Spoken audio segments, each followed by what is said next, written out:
오늘 우리가 함께 살펴본 말씀은 교회를 다니는 우리에게는 매우 익숙한 말씀입니다. 하나님께서 이스라엘의 위대한 지도자인 모세를 그 영적인 지도자로 부르는 장면이기 때문에 그렇죠. 하나님의 사람으로 모세가 세워지는 이 귀한 시간에, 이 순간에 하나님에게 귀하게 쓰임받는 도구가 하나가 있습니다. 그것이 무엇일까요? 맞습니다. 바로 오늘 말씀의 주제의 핵심을 담당하고 있는 떨기나무입니다. 오늘 이 하나님의 도구로 사용된 떨기나무를 통하여 하나님의 영적인 원리들을 발견하고 또한 그 안에 숨겨진 은혜를 나누어 보고자 합니다. 여러분, 떨기나무는 어떤 나무일까요? 우리가 살고 있는 곳에서는 흔히 볼 수 없는 나무이지만 광야에서 떨기나무는 흔히 볼 수 있는 나무 중에 하나입니다. 물을 구하기가 쉽지 않고 낮과 밤에 일교차가 심한 이 광야에서 살아남아야 하는 떨기나무는 크게 자랄 수도 없고 굵직한 가지를 가질 수도 없으며 예쁜 열매나 꽃을 맺을 수 없는 나무입니다. 심지어 비가 내리지 않아 건조한 날이면 그 성마저 건조해져서 지열이나 태양빛에 타버리는 나무가 바로 그 떨기나무이죠. 또 오늘 우리가 살펴본 출애굽기 말씀에서는 떨기나무라고 이 나무를 표현하고 있습니다만 사도행전 7장에서는 이 떨기나무를 가시나무로 소개하고 있습니다. 그리고 이 실제 떨기나무의 언어를 살펴보게 되면 히브리어로 스네라는 단어를 사용하고 있는데 이 단어의 어원의 뜻은 찔림이라는 뜻을 가지고 있는 나무입니다. 결국 이 떨기나무는 가시나무로 사람들에게 쓰임받을 수 없고 볼품없고 작고 초라하며 광야에 있다가 사라질 그런 흔해 빠진 나무를 의미하고 있습니다. 그 안에는 자랑할 것도 없고 다른 사람이 보기에는 발에 치일 정도로 흔한 귀하다고 볼 수 없는 나무가 바로 이 떨기나무라는 것이죠. 여러분, 이 떨기나무를 모세가 광야에서 생활하면서 얼마나 많이 보았겠습니까? 미디안 광야에서 사는 40년의 시간 동안 정말 하루도 빠짐없이 이 떨기나무를 보았을 겁니다.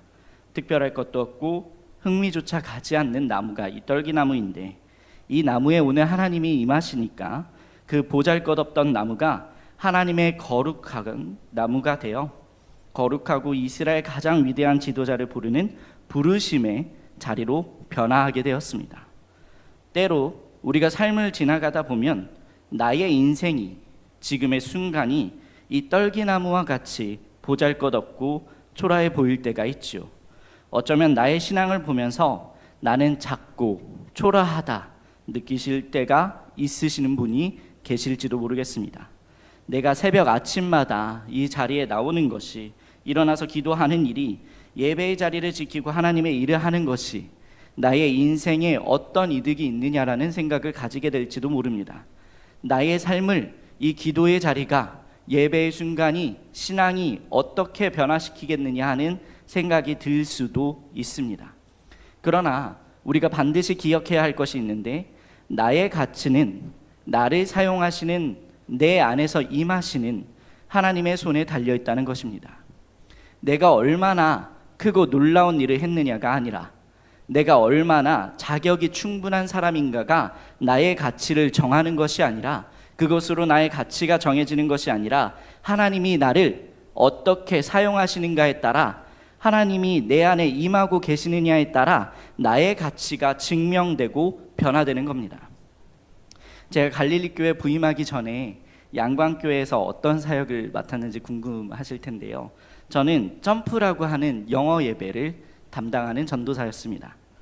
6살부터 13세의 아이들이 함께 모여서 예배하는 공동체인데 제가 이렇게 영어 예배를 담당하고 있습니다, 아니면 혹은 담당했습니다라고 이야기하면 사람들이 저를 보면서 이렇게 이야기해요. 아, 영어를 좀 하시는군요.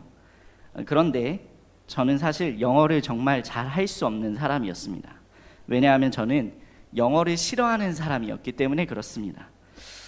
저희 어머니와 아버지는 제가 영어를 잘할 수 있도록 어렸을 때부터 많은 투자를 하셨어요. 제 기억으로는 제가 초등학교에 들어가기 이전부터 영어를 조금 전문적으로 배웠었던 것 같습니다. 시사 영어나 아니면 그런 주니어 토익 같은 걸로 공부를 하고는 했었는데, 어렸을 때는 부모님이 시키니까 그 영어를 곧잘 했지만 크면서 생각하다 보니까 내가 이걸 왜 해야 하는지라는 생각이 문득 제 마음에 들기 시작했습니다. 영어는 그냥 읽을 수만 있으면 되지 않을까? 복잡하게 문법을 공부하고 단어까지 외우는 것이 정말로 중요한 것일까? 라는 생각이 들기 시작하면서 저는 영어를 멀리 하기 시작했습니다. 제가 이렇게 이야기하면 영어 잘하면서 목사님이 또 그러신다라고 이야기하실까봐 제가 학생 때의 한 가지 예를 좀 가지고 왔습니다. 어느 때인지는 알려고 하지 마시고 한번 들어보시면 좋을 것 같습니다. 제가 학생 때 중간고사 영어 시험을 본 후에 영어 선생님이 저희 반에 들어오시더니 저의 이름을 호명하셨어요. 그러면서 칭찬받아야 한다고 이야기를 하는 거예요. 저는 좀 놀랐습니다. 제가 칭찬받을 일을 많이 했던 것 같진 않은데 왜 나를 부르시지 하면서 놀랐는데, 그때 영어 시험이 조금 어려웠는지 객관식을 전부 다 맞은 사람이 전교에서 한 명밖에 없다는 거예요. 놀라운 사실은 그 한 사람이 바로 저였습니다. 우아하시죠? 그 친구들이, 저희 반에 있던 친구들이 저를 쳐다보면서 야, 영어 못한다고 하더니 되게 재수없다, 이런 눈으로 저를 쳐다봤어요. 지금 성도님들이 저를 뭐야, 목사님 영어 잘하시면서 그러신다라고 하는 것처럼요. 그런데 저는 담담했습니다. 저의 이름이 호명되고 칭찬받아 마땅한 일이라고 하셨지만 저는 제 시험 점수를 알고 있었거든요. 선생님이 어떤 말씀을 하실지도 대략 예측하고 있었습니다. 제가 예측했던 그 이야기가 나오자 저희 반 아이들의 눈빛은요, 그렇구나 라는 눈빛으로 바뀌게 되었어요. 왜냐하면 이렇게 말씀하셨거든요. 그런데 주관식을 다 틀린 사람도 너밖에 없어. 저는요, 영어를 그렇게 잘하는 사람이 아니었습니다. 이런 일을 겪은 저를 누가 영어를 잘한다고 생각을 하겠어요? 그냥 조금 영어에 대해서 읽을 수 있고 좀 볼 수나 있나 보다라고 생각을 하겠죠. 저는 영어를 취미로 사용하면서 그냥 영어로 이야기를 할 수 있을 정도만 되면 만족하는 사람이었습니다. 그런데 그런 사람을 하나님께서 영어 예배 담당자로 세우신다고 하니까 제가 얼마나 그 마음 가운데 부담감과 당황스러움이 가득했겠습니까? 저는 부담감이 너무 심해서 이렇게 기도했습니다. 하나님, 영어 예배 사역은 제가 꿈꾸던 일도 아니고요, 제가 할 수 있는 일도 아닙니다. 저는 영어 예배를 인도할 수 있는 자격을 가진 사람이 아닙니다. 이 사역 말고 다른 사역을 시키시면 정말 열심히 감당하겠습니다 라고 기도했습니다. 그러나 그때 하나님은 저의 기도에 침묵으로 응답하셨고 저는 영어 예배 사역자가 되었어요. 처음에는 코로나로 인해서 아이들이 많이 나오지 못해서 15명에서 17명 정도의 아이들로 함께 모여서 예배를 시작했는데, 제가 나올 때는 42명이 나오는 예배 공동체가 되었습니다. 많이 성장했지요.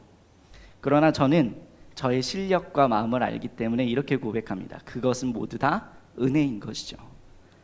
여러분, 제 연약한 영어 실력을 어디에 자랑할 수 있겠습니까?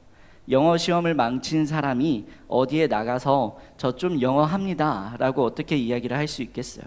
그러나 하나님이 저를 부르시고 사용하시니까 제가 생각하는 것보다 하나님이 저를 더 크게 사용하셨습니다. 제 능력보다 뛰어나게 역사하시는 하나님을 소망하고 하나님께 매달리며 의지하게 하나님이 만드신 것이죠. 사랑하는 성도님들, 내가 보기에는 나의 능력이 이만큼밖에 없다고, 나의 부족함을 바라보며 고민하고 마음 어려워하시는 분들이 지금 이 자리 가운데 있다면 걱정하지 마시기 바랍니다. 하나님이 우리를 사용하시면 능력은 하나님께서 주시는 겁니다. 우리는 하나님이 내 안에 임하실 수 있도록 그저 나를 내려놓기만 하면 됩니다.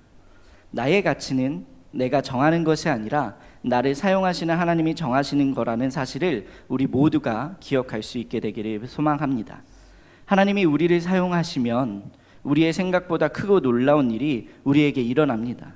이 사실을 기억하며 나의 몸과 마음을 하나님께 완전히 내어드릴 수 있는 저와 여러분이 되기를 간절히 기도합니다. 그리고 한 가지 더 우리가 기억해야 할 사실이 있습니다. 이 떨기나무를 바라보며 우리가 기억해야 하는 것은 그 하나님의 능력, 하나님의 불꽃은 단 한순간에 임해서 사라지는 것이 아니라 꺼지지 않는 불길로 우리 안에 임한다는 사실입니다.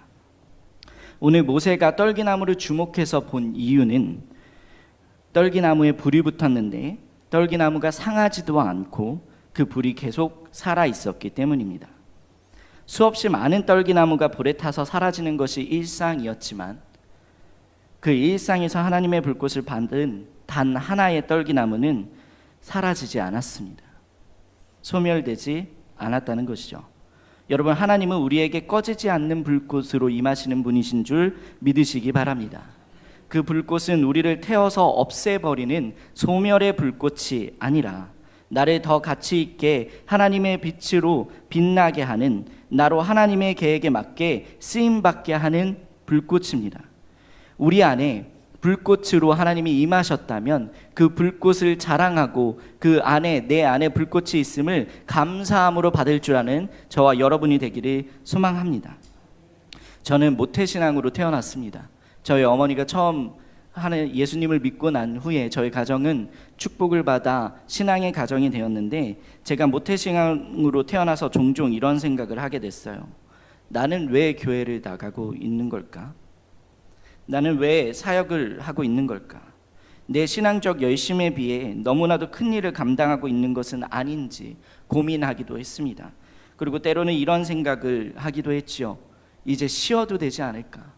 내가 이만큼 하나님 앞에 헌신되게 일했으면 나도 조금 쉬면서 신앙적인 휴식기를 가져도 되는 것은 아닐까라는 생각이요. 그런데 제가 돌이켜보니 그것은 불가능한 일입니다. 왜냐하면 하나님이 나에게 주신 불꽃은 하나님이 거두시기 전까지 스스로 꺼트릴 수 없는 불꽃이기 때문에 그렇습니다. 그 불꽃을 꺼트릴 수 있는 능력은 오직 하나님에게만 있는 겁니다. 여러분에게 주어진 하나님의 불꽃을 외면하지 않기를 바랍니다. 하나님은 여러분에게 성령의 불꽃으로 사역할 수 있는 힘을 허락하시고 우리의 가치를 높여주셨습니다. 죄인이었던 우리가 그리스도 예수의 이름으로 변화되어 하나님의 자녀가 되어 살 수 있도록 하나님이 우리에게 불꽃으로 우리의 죄를 사하시고 우리를 거룩하게 하셨습니다. 그런데 우리가 그 불꽃을 내 눈으로 판단하면서 이 불꽃은 내가 받을 수 없다고, 이 불꽃은 나에게 어울리지 않는다라고 이야기한다면, 그리고 그 불꽃을 외면하고 스스로 꺼트리려고 한다면 그것은 하나님의 뜻에 반하는 것입니다. 여러분, 하나님이 허락하신 힘을 내 스스로 작게 판단하고 행동하는 것, 그것은 교만입니다. 다른 것이 교만이 아니라 하나님 앞에서의 교만은 하나님이 허락하신 일을 내가 할 수 없다라고 이야기하는 것도 교만인 것이죠. 하나님이 주신 능력 앞에서는 겸손한 척하는 교만보다 그 능력을 감사함으로 받아들일 수 있는 담대함과 지혜가 필요합니다. 여러분 안에 있는 하나님이 임하신 불꽃을 신뢰하십시오. 나의 능력보다, 나의 가치보다 훨씬 더 나를 새롭게 할, 나의 가치를 높여줄 그 하나님의 불꽃을 의지하십시오. 하나님이 나에게 주신 선물 같은 이 불꽃을 기억하고 하나님이 나에게 임하셔서 나의 가치를 어떻게 높여주셨는지를 돌이켜 생각해 볼 수 있는 지혜가 우리 안에 가득하기를 바랍니다. 그리고 그 지혜를 가진 사람은 이렇게 고백할 수밖에 없습니다. 이 불꽃은 나를 하나님의 거룩한 자리로 만들고 있고 거룩하게 행동하게 했고 하나님의 자녀답게 살아갈 수 있도록 인도하셨구나. 여러분, 혹시 이 자리에 나의 부족함으로 고민하시는 분이 있다면, 연약하여 두려워 떨리는 사람들이 있다면, 혹은 나에게 임한 이 불꽃 때문에 내가 두려움이나 당황스러움이나 고민에 빠진 사람들이 있다면 축복합니다. 오늘 하나님의 불꽃이 여러분에게 더 뜨겁게 임할 거고 그 하나님의 불꽃으로 말미암아 여러분의 인생은 변화될 것입니다. 그 불꽃으로 말미암아 우리의 인생은 더욱 빛이 나고 하나님께 귀하게 쓰임받는 인생으로 변화될 것입니다. 날마다 나에게 임하신 하나님의 불꽃을 기억하십시오. 그리고 더 쓰임받고 가치 있는 인생으로 살아가는 우리 모두가 되기를 소망합니다. 다른 무엇보다 여러분 안에 있는 불꽃을 신뢰할 때, 하나님의 임재를 신뢰할 때 나의 인생은 변화되고 나의 가치는 새롭게 바뀐다는 사실을 믿고 의지하며 담대하게 하나님의 자녀로 살아가는 저와 여러분이 되기를 소망합니다.